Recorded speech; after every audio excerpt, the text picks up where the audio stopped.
subscribed. Thank you for coming back.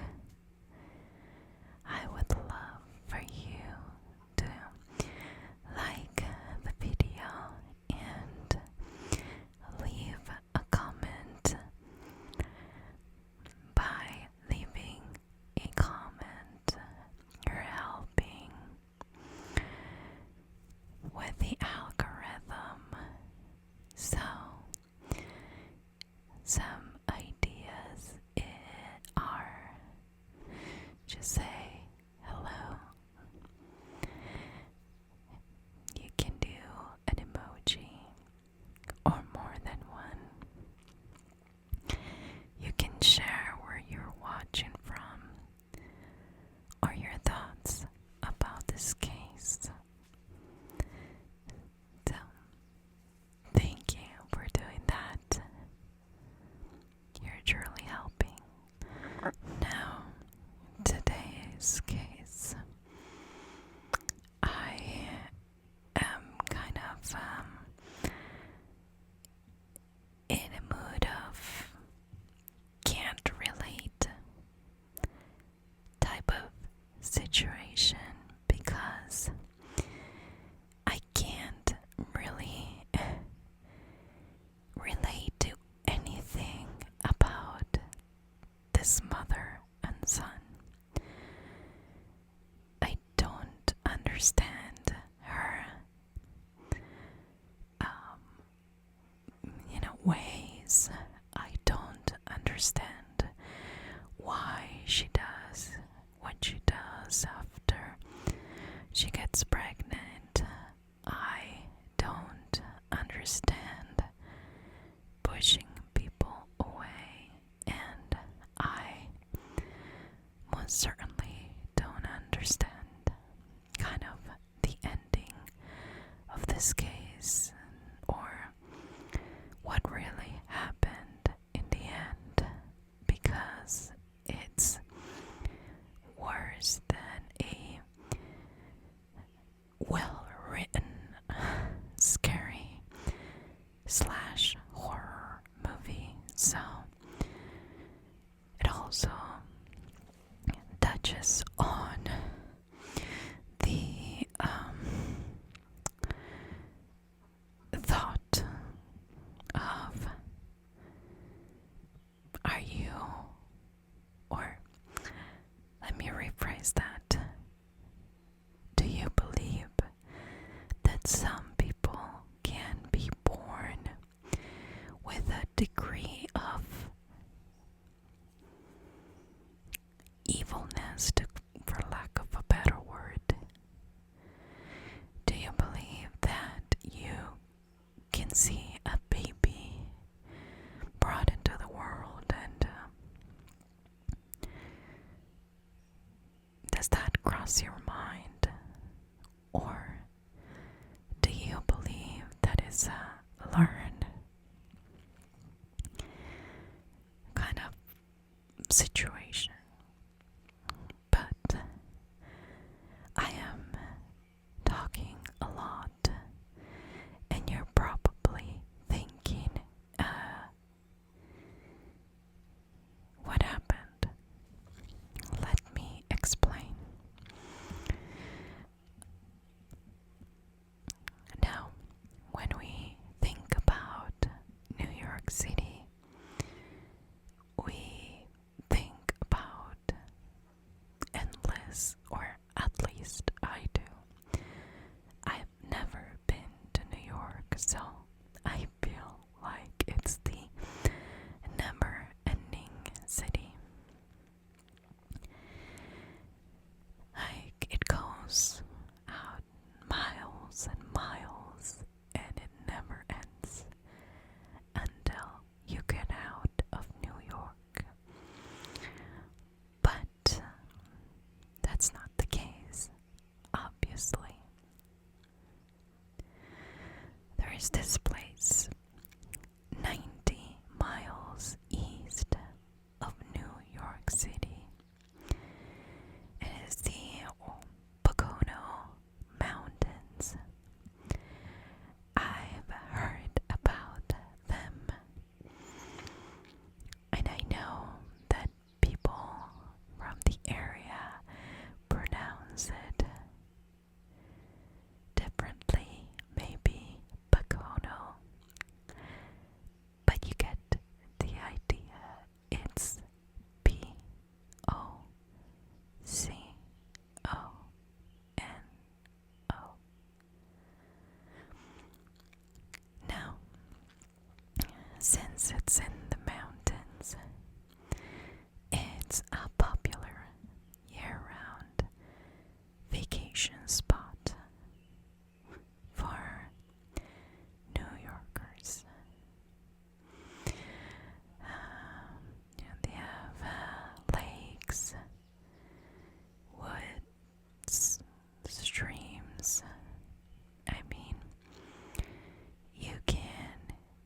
as well.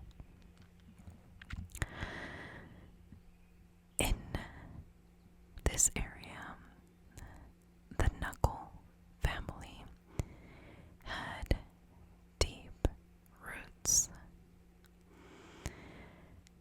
In the center of Monroe County, there was this tiny village named Knackletown.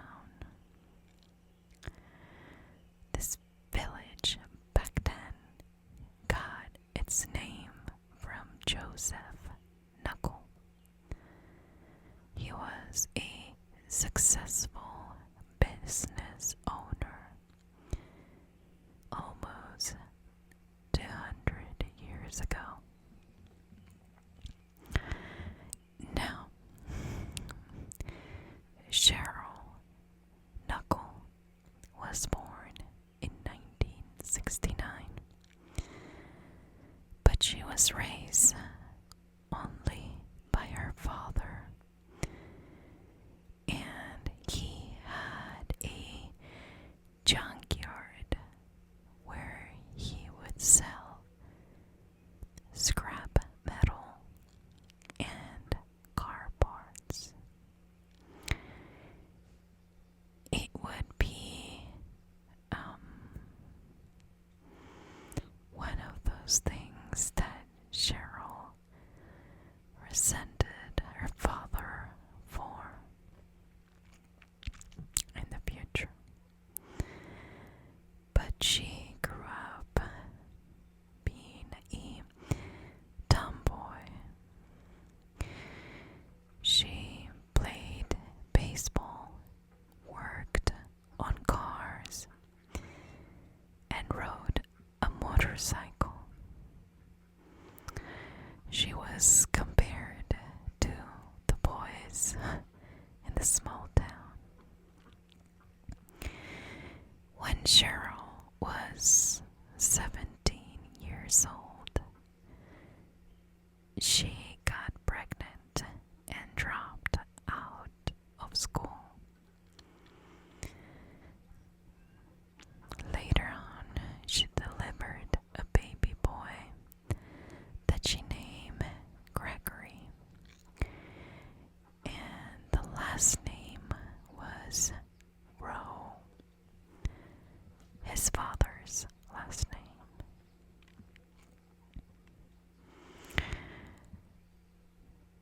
Now, before this baby turned 1, Cheryl was over Greg's father, Jeff,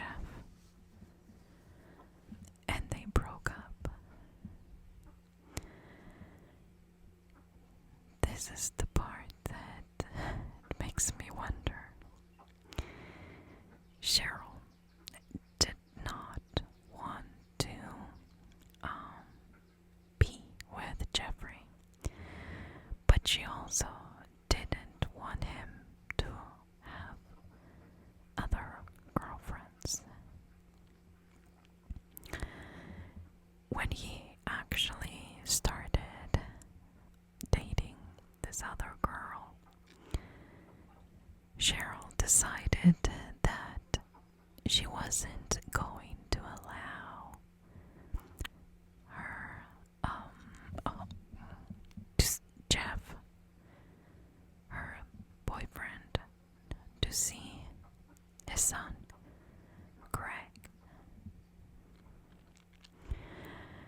Now, she also told and made believe Greg that his father didn't want anything to do with him, when in fact she was keeping him from his father. Even some of Jeff's family members didn't know he had a son because Cheryl kept him away. Cheryl had a temper. She was angry. She was a critical mother. She associated Greg with his father, so every time she'd look at Greg, she could see Jeff.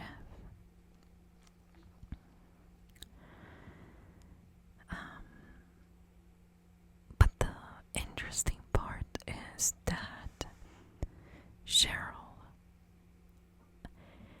didn't have a problem asking her own family to take care of Greg.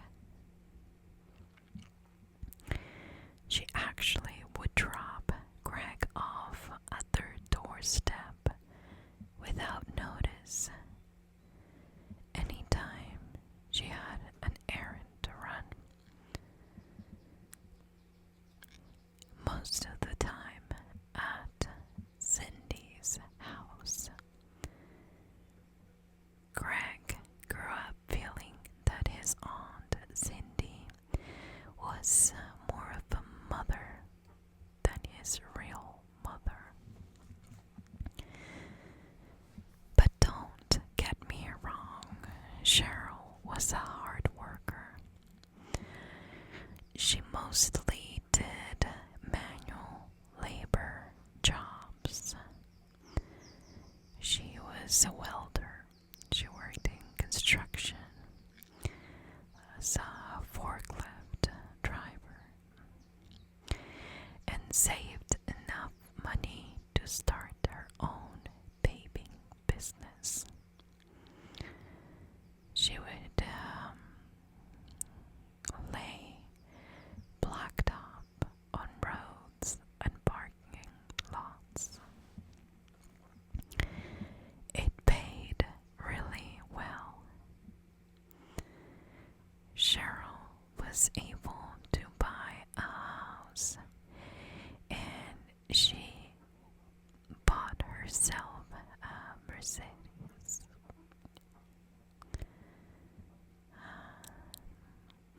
She really wanted to stay away from the image of the junkyard family. But eventually, Ben Amato moved to the Poconos. He was from New York City, and at the time he was 47 years old. He had just retired from the New York Sanitation Department, where he was a mechanic.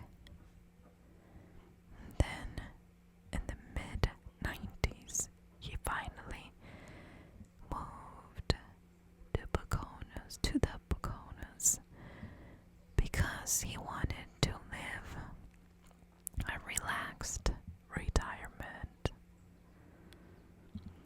He started a snowplow business.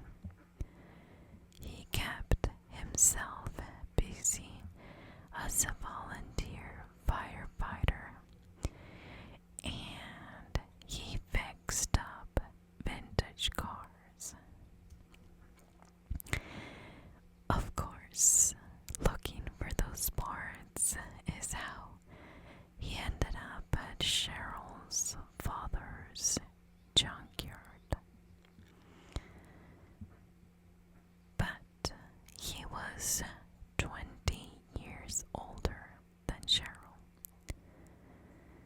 Cheryl saw stability in him and started flirting. Ben was very receptive to this young girl flirting with him, and eventually they started dating.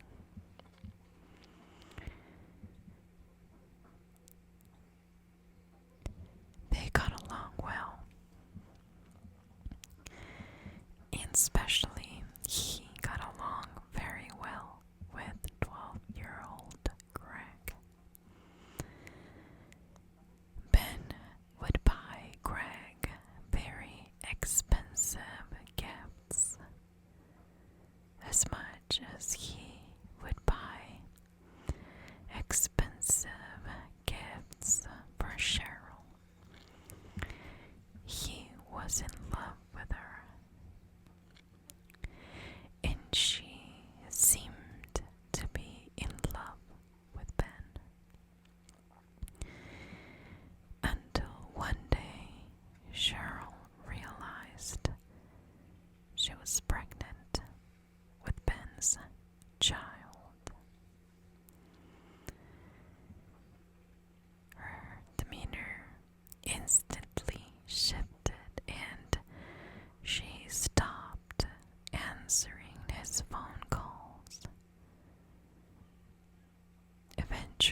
was over. She wanted nothing to do with him, but she was going to keep the baby and raise the baby on her own. So she broke off all contact. Ben got depressed. He really wanted a relationship with his son. He was now reclusive and private. He was keeping his feelings hidden inside. In November of 1998, Cheryl gave birth to her second boy. But she gave this boy her last name, Knukle.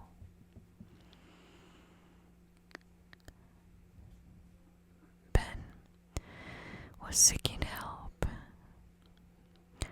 and eventually he was prescribed with antidepressants.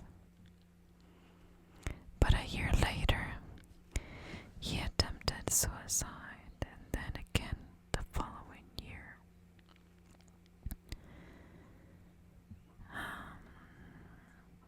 Similar to what Cheryl did to Jeffrey, she was now doing it to Ben. And she denied any contact with his son.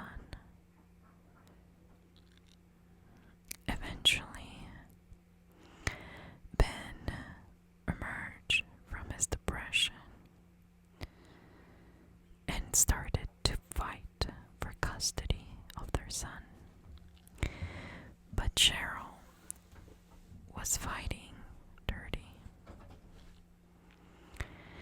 She assumed that if she was able to file harassment charges against Ben before the hearing, the judge would think that Ben was an unfit father.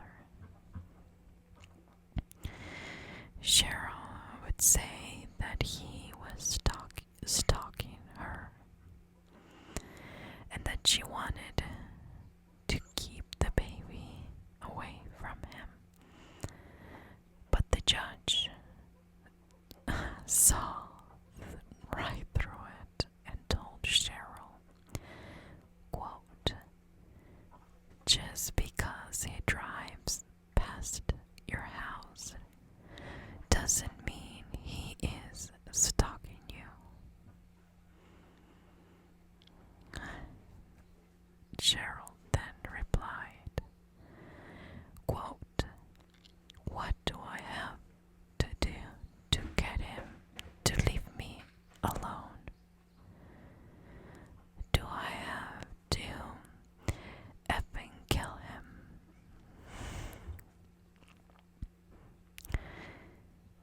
It seemed like she was angry, but if you knew Cheryl, you knew she wasn't joking.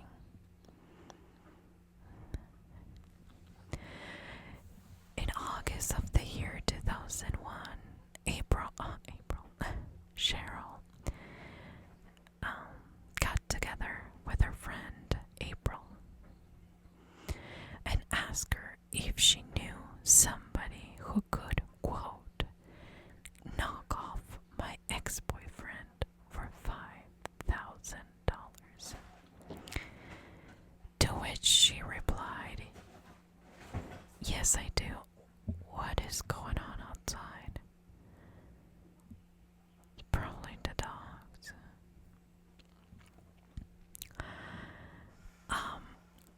Now, Cheryl knew her friend April was a drug addict, and that she likely knew people of this caliber. I think I have a stuck baby on something.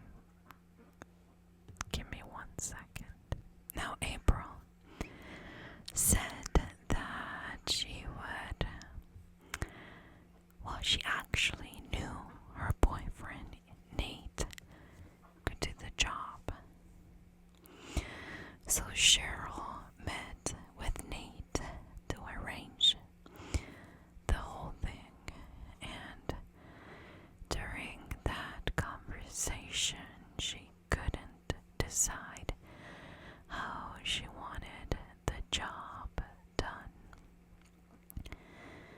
I mean, in the end, she realized that the best way was to make it look like an accident, or better yet, a suicide. He already attempted it twice, so they agree on that. She gave a photo of Ben to Nate, and she drew the layout of his house. Eventually, she realized that she could offer less money and he would still do it. So she offered $3,000, $1,500 now, and the rest when the job is done. He quickly took whatever she offered. But Nate was a drug addict, not a killer, and neither was April. They just wanted the money. And Cheryl was dumb enough to open her safe in front of Nate. So Nate and April broke into Cheryl's house and stole from her safe $6,500. Cheryl knew that this was April and Nate. She reported it to the police. Eventually, Cheryl confronted Nate, demanded her money, and threatened to press charges. However, Nate said, quote, "Don't forget, I'm the guy you paid to murder your ex-boyfriend." End quote. She knew they could drag her down with them, so she dropped the charges. 3 months later, in early November 2001, Ben's neighbors noticed that his 2 dogs had been in front of his porch for several days, and they all knew his battle with depression. So they called the police to do a welfare check. When they arrived, they found Ben at the bottom of his basement stairs, face down in a pool of his own blood. They believed that he had fallen down the flight of stairs, but an autopsy revealed that actually he had been dead for 5 days.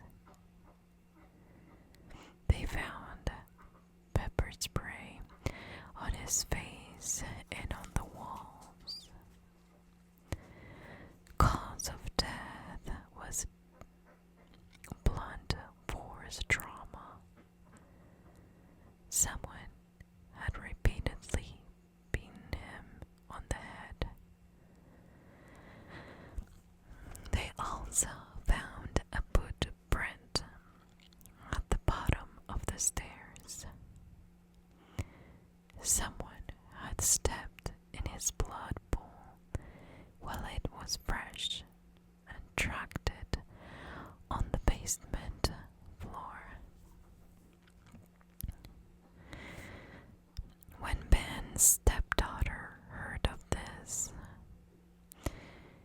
she knew that it must have been Cheryl.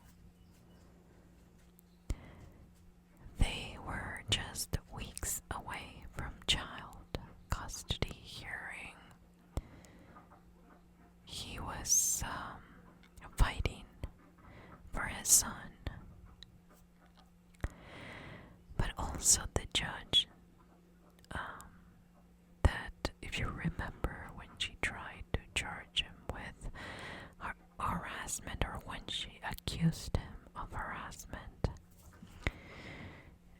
this judge's name is Debbie York, and she alerted the detectives of what she had said in court about killing him.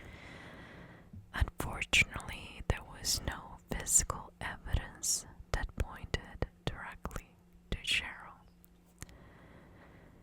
Cheryl did wear work boots, but the footprint didn't match. 2 years had passed. No new clues or any arrest in the case.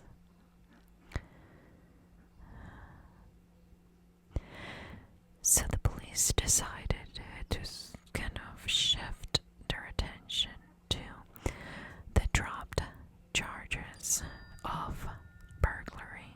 My phone is telling me to pause and reflect on how my day was. Right, let me finish.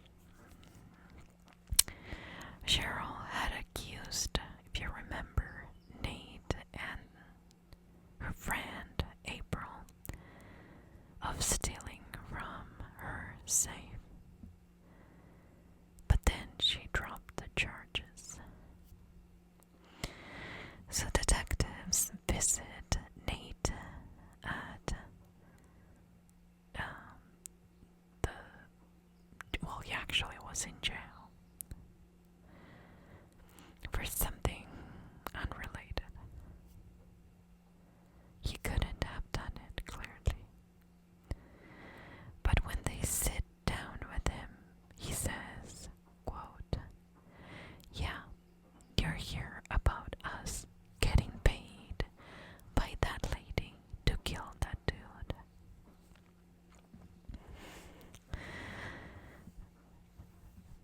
Nate and April both confessed that Cheryl paid them to kill Ben, but they never had the intention to follow through. They were only interested in stealing the money. They said that they used most of the money to buy new bicycles for April's daughters, and whatever was left on drugs and alcohol. This wasn't enough for an arrest,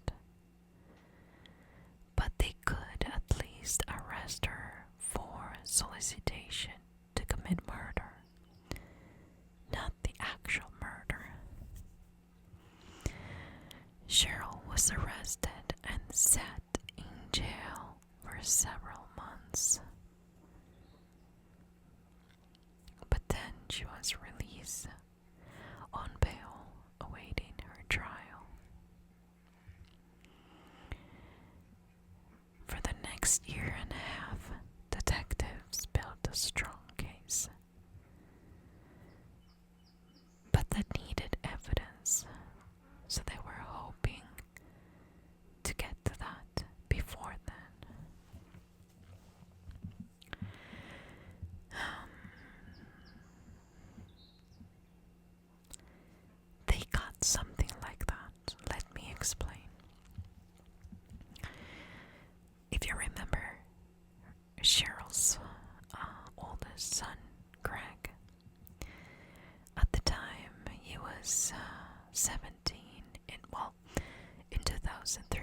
was 17. And he lived with his mother and his younger brother. He worked at Cheryl's company and had started dating a 16-year-old local girl, Kristen Fisher. Kristen, guess what happened? Yes, she got pregnant with his child. But he said, "No way, that's not my baby." And listen to this is the kicker, okay? You just go and say, not my baby. We had sex, but there's no way that's my baby. And not only that, then he said, "I demand an abortion." I'm like, screw you. But Kristen was nice, and she said, "No, I won't do it." She planned to raise the baby with or without him. In October of 2003, Kaylee Elizabeth Fisher was born. But Greg wanted nothing to do with the baby. I'm looking at a picture of the baby right now. And the mom. And yeah, that piece of garbage, Greg. Anyway, by early May 2004, Greg and Kristen were like in this horrible legal battle.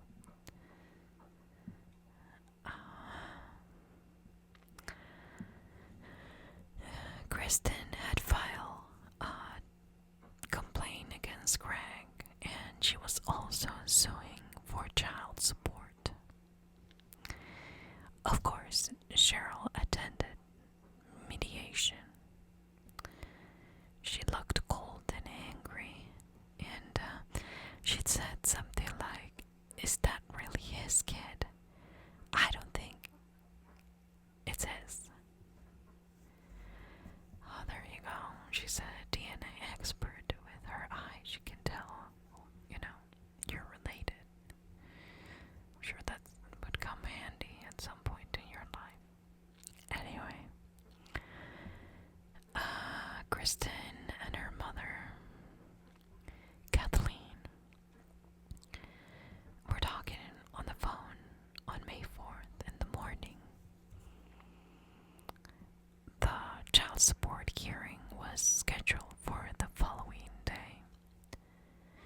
And Kristen told her mother during that conversation Greg was on his way over, and he said he had a surprise for the baby. Kathleen, the grandma, she was worried and said, "Don't let him in the house." But Kristen told her mother it was too late. Greg was there, and that she shouldn't worry. Kathleen arrived home at 5:30 p.m., and when she opened the garage door, she found Kristen on the garage floor.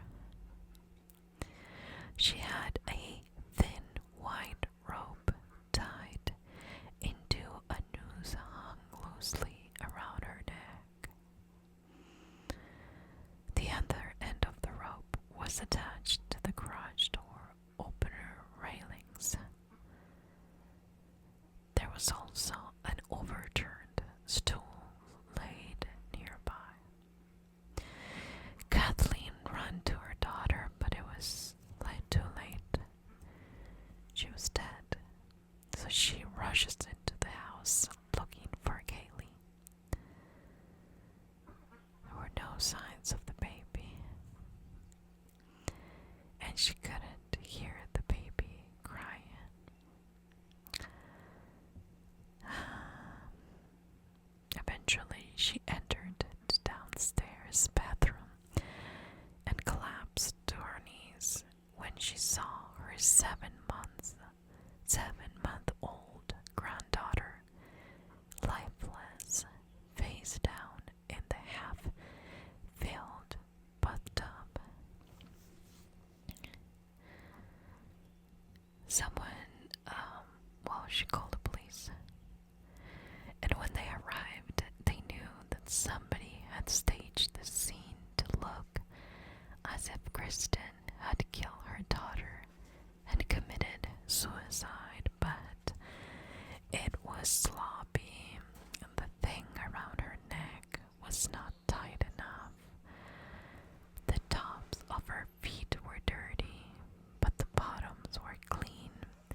was also confirmed that she was strangled and not hanged. Kristen was dressed up in her street clothes. She had a diaper bag packed, and everything indicated that she was planning on leaving the house. These dogs are so loud, and it's dusk already.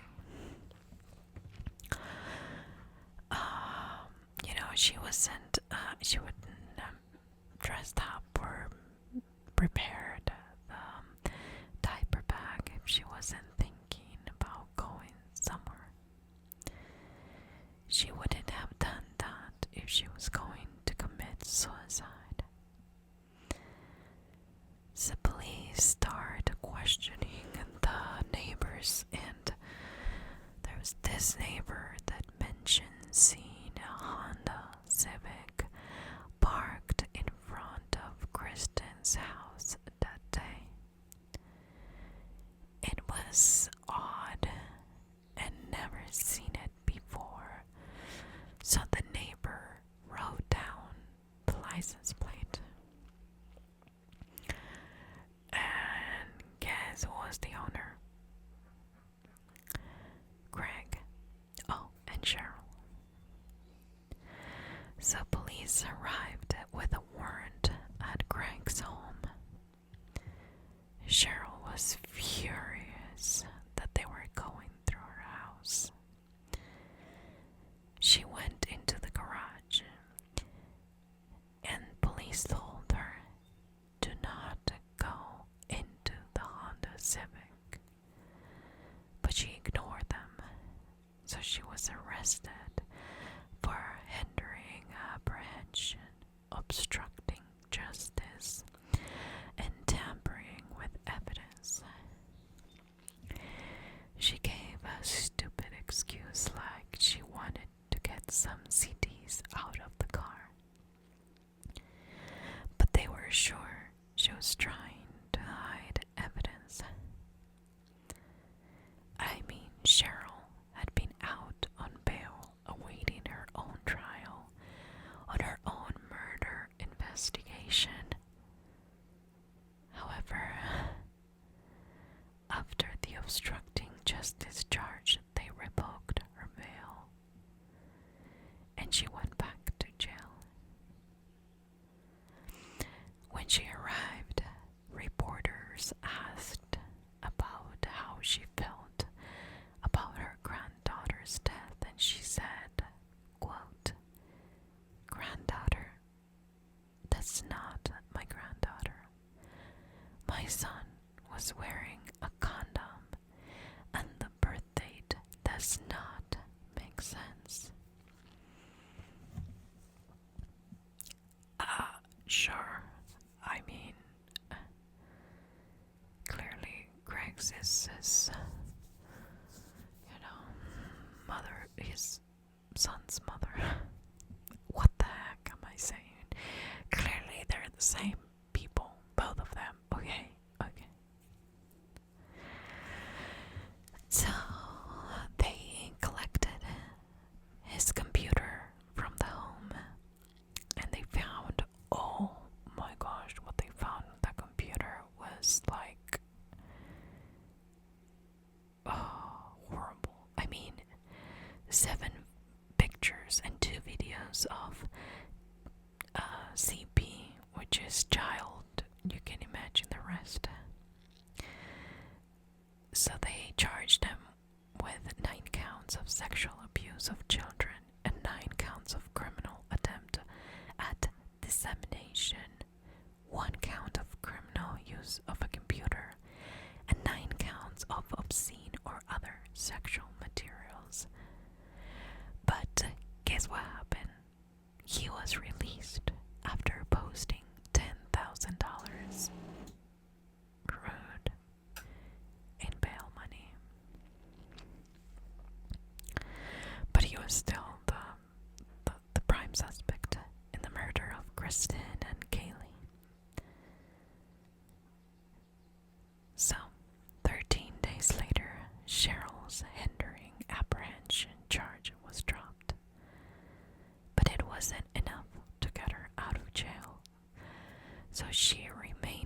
custody awaiting her trial for the solicitation to commit murder charge. One friend actually claimed that just a few days before her death, Greg had left Christine a message on her voicemail threatening to kill her if she didn't drop the child support lawsuit. What a jewel, this Greg. I mean,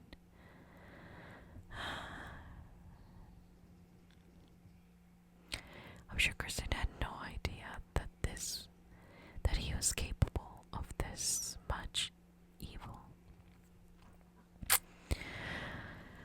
They couldn't retrieve a copy of the message, but telephone records confirmed that he did call her that day. The neighbor that saw Greg's Honda Civic the day of the murder also provided that important piece of evidence. But another one came from an employee at a nearby True Value hardware store, and this was the employee that claimed that he went into the store on the day of the murder and purchased a bundle of thin white rope, the exact kind that they found around Kristen's neck. So after a little more than a month, he was charged with 2 counts of first-degree murder, 2 counts of the third-degree murder, possessing instruments of crime, and endangering the welfare of children. Good riddance. If convicted, he faced the death penalty and the possibility. He insisted he did not kill his ex-girlfriend and her daughter, but he blamed his own mother. He claimed that Cheryl not only killed Kristen and Kaylee, but she also killed Ben, and he could prove it. So he laid out the scene for the prosecution. He told them that 2 months before Ben's murder, he and his mother went to a store where she told him to go inside and buy a can of bear repellent. Eventually it was proven that it was pepper spray, the same kind that it was found on Ben's face. Then on the day Ben was murdered, Greg, drove his mother to Ben's house. He was only 15 years old, but he regularly drove her around. He said that he knew that they were just having some kind of a child custody dispute. He also said that when they reached the house, Greg dropped her off, and Cheryl told him to go about a mile away and wait for 2 hours. After 2 hours, he returned to the house. When he picked his mother up, he said he had no idea what she had done. Cheryl was actually pretty excited, and she was going through this adrenaline rush. She told him to drive back home, but to take back roads. He said that she climbed into the back seat of the car, removed her clothes, and threw them out the window as they drove through the rural roads. Among those things, she threw a blood-stained baseball bat out the window.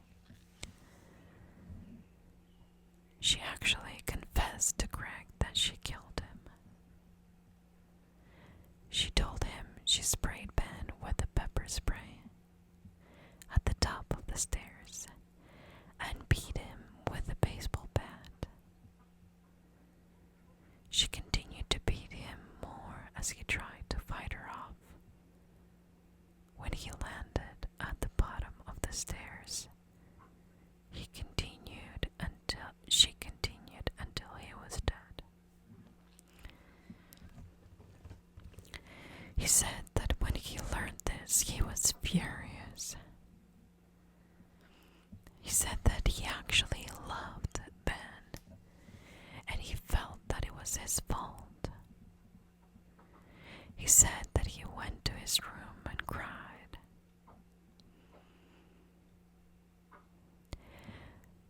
He also explained that 2 days later, Cheryl was having second thoughts about her decision to throw her clothes and the murder weapon just out the window. So she asked Greg to go back and find him. He didn't want to. He said that he lied to his mother and told her he couldn't find them. She later asked another friend, Gary, that she had admitted the murder to, but he refused to help her. So frustrated, she drove through the back roads on her own, found the items, brought them all home, and burned them.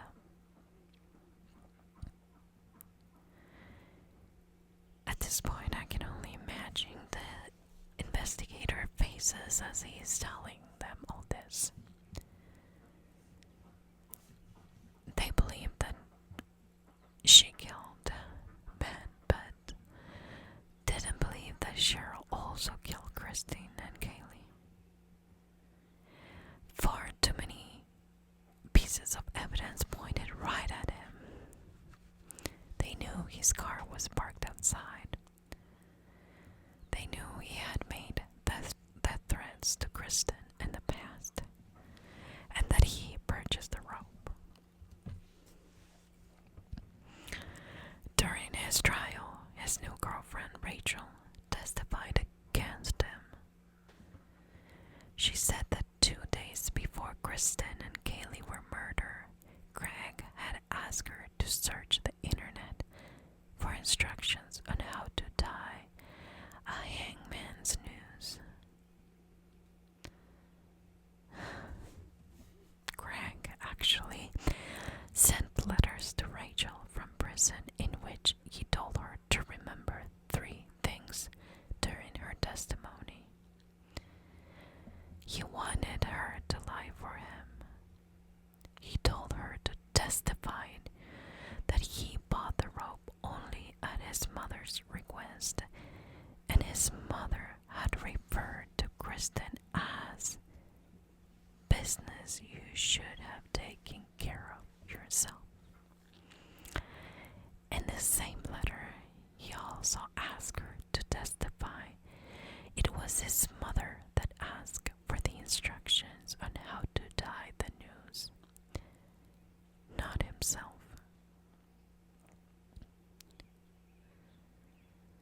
Rachel told the court that Greg repeatedly told her if she didn't say these things, his mother would kill her.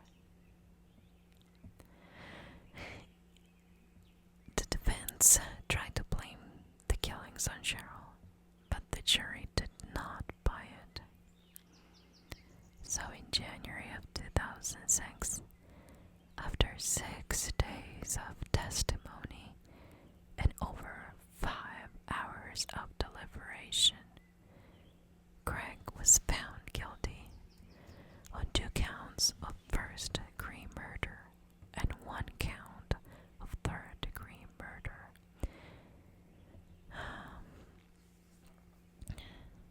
Greg was facing the death penalty, but his father, Jeffrey, who he had only recently reconciled with, he pleaded for his son's life. He told the court that he had no contact with Greg for years and he was just getting to know him. He didn't want them to take him from him. Greg said, quote, "I wanted to make my family proud of me. I know it's your opinion I did this, but I honestly tell you I didn't. Please don't take me from my family."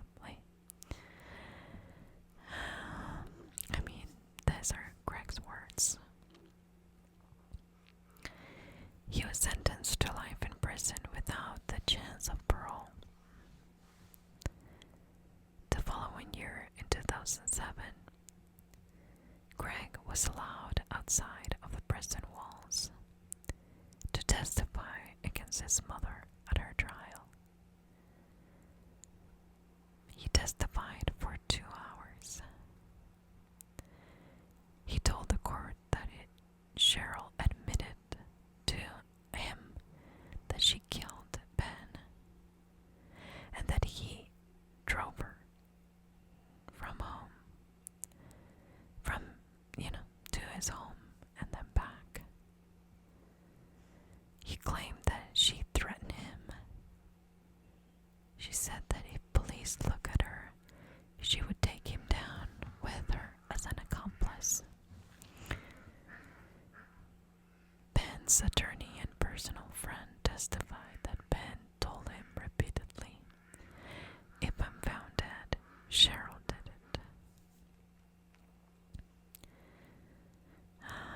Even the judge on the harassment suit testified against Cheryl. At the time of the murder, Cheryl had been having an affair with a married police officer, Marty Reynolds, and he testified against her as well. He told the court that she had admitted to him that she killed Ben.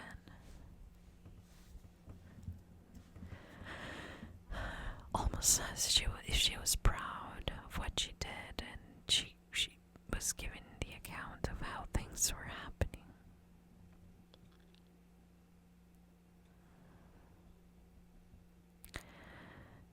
Because